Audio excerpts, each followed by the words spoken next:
The Lord be with you, and a warm welcome to you from all of us here at Powerscourt with Kilbride.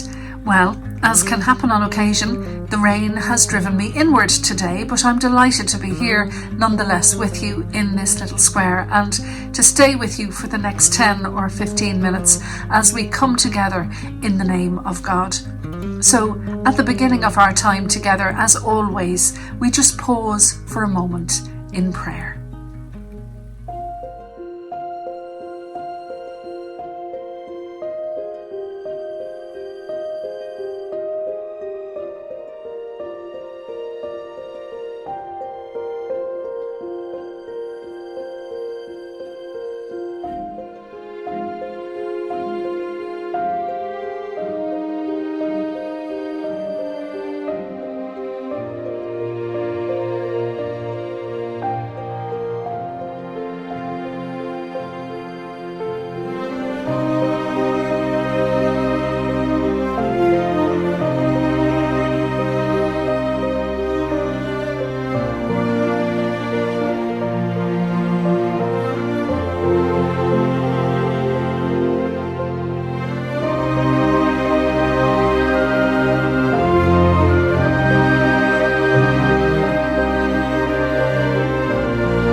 It occurs to me that the true meaning of life is not to be hurrying through a list of things that we need to achieve with the best efficiency we can produce, but to be present in exactly where we are at this given moment.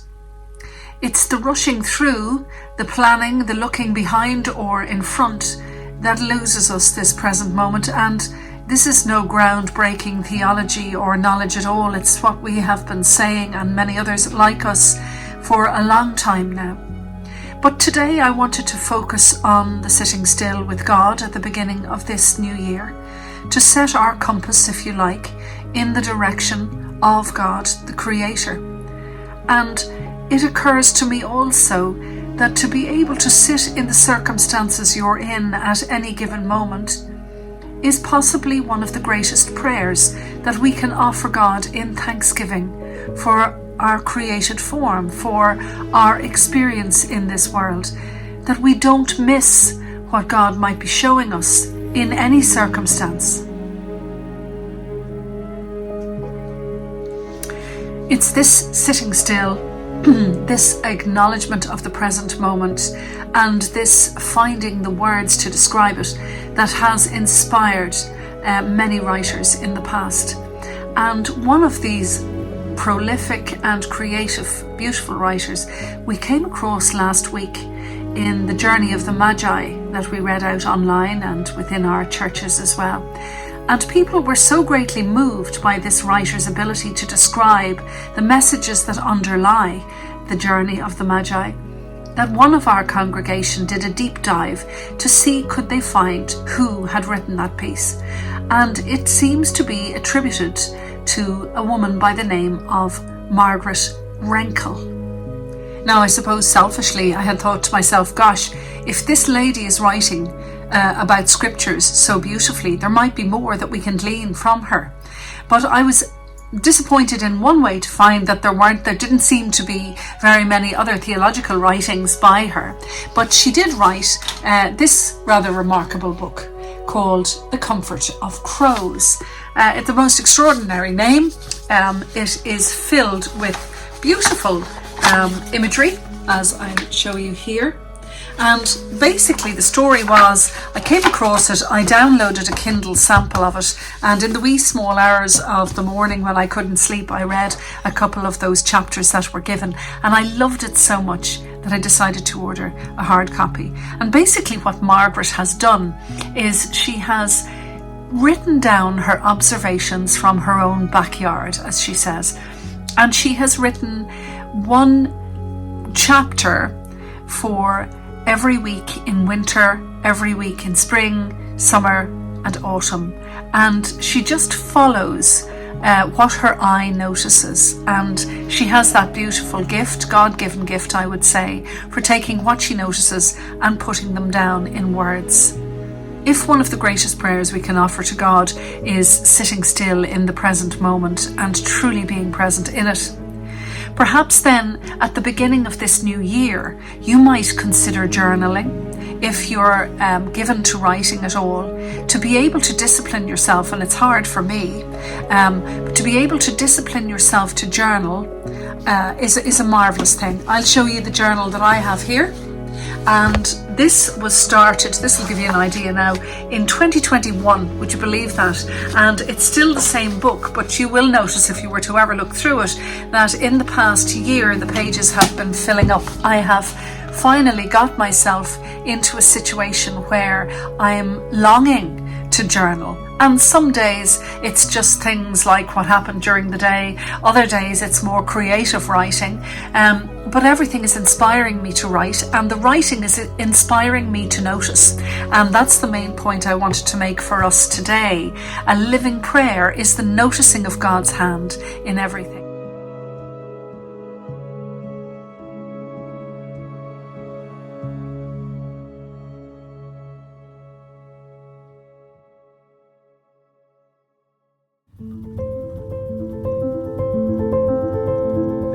I may have mentioned a bishop that came to the college when we were training, and he said that he had a little A5 diary, and every day he would write about the presence of God that he noticed in the day before. So he would review the previous day and he would say, God, where were you in that? Yes, I saw you here and I saw you there. Now, maybe a lot of us aren't given to journaling, and that's perfectly okay, but I would recommend you do try it.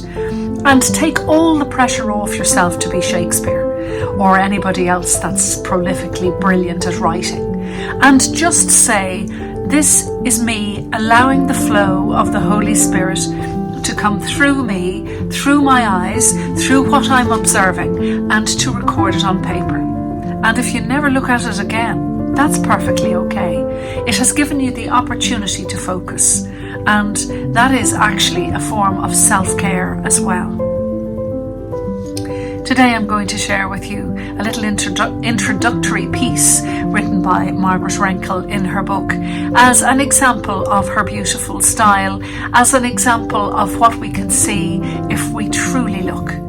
And just on another note, I've always been saying to people and to myself, as soon as I retire from being a rector, I'm going to write for children's ministry, I'm going to write children's books, I'm going to write poetry or prayer poems, these little ditties that I write. And there's always been a voice, or certainly of late, a voice inside me that has said, why wait? Why not carve out the opportunity to do this now? So that's what I have been doing, because as I've said before many times in this square, it's what gives you life. They're the things you're meant to be doing. They're the giftings that you have been given, and they can be varied. If what gives you life is turning the soil in your garden, if it's reading a good book, if it's standing on the top of a mountain, if it's visiting a friend, if it's just sitting over a cup of hot tea, whatever gives you life, be present in it, make time for it, and see through it that God is speaking very clearly to you.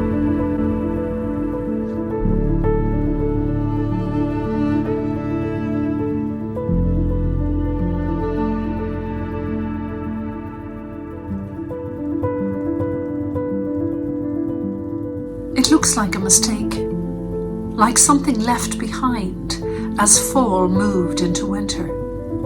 The framework for a leaf gone by, perhaps, or the false start of something living that never grew into itself. It is not a mistake. There was no error in its planning and none in its purposes. All winter long the brown bud will sleep, while the cold crow calls into the grey sky, while the wet leaves blacken and begin their return to earth. The brown bud is waiting for its true self to unfold, a beginning that in sleep has already begun.